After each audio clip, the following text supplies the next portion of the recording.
I don't think that I've shared this on the channel before. In 1985, I was about to die. I've been suffering from an excruciating headache for 4 days. I thought it was a bad migraine, so I kept taking ibuprofen, which didn't help at all. When my speech became slurred, I was rushed to the ER and given a spinal tap to remove the excess fluid around my brain that was causing the problem. They misplaced the syringe in my spine, which caused me to be barely able to walk. It seemed as if the pain that had been in my head had moved to my spine. I needed assistance to go to the restroom. I couldn't do anything but lay propped up on the sofa in my aunt's apartment. One day, after making sure I was okay, and the television was set to my favorite soap opera, my aunt went grocery shopping.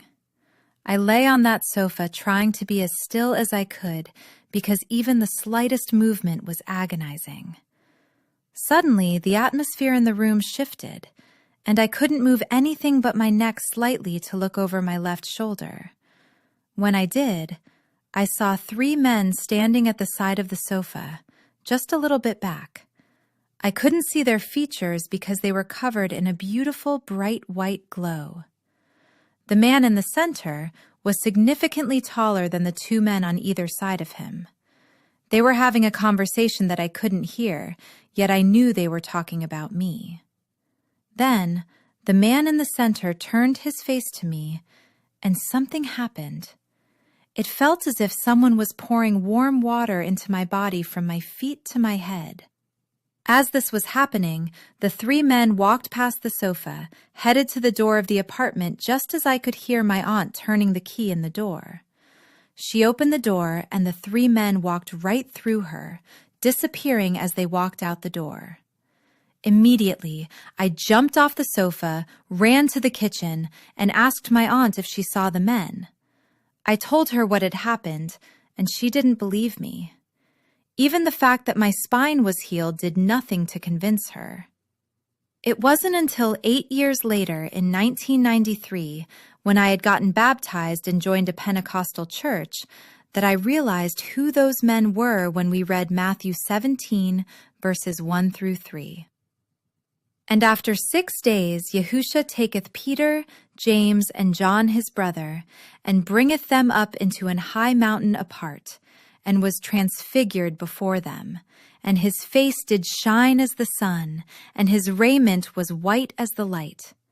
And behold, there appeared unto them Moses and Elias talking with him. I share this with you all to let you know that we are never forgotten. Yahushua loves us. He sees us. He knows everything about us, even when we are walking apart from him, and he still shows up. Please, if you haven't already, take a step of faith. Speak with Yahushua. That's what prayer is, just a conversation. He will never turn away a soul that is seeking him. Here is something to remember that will help us to hold on to hope when things get rough.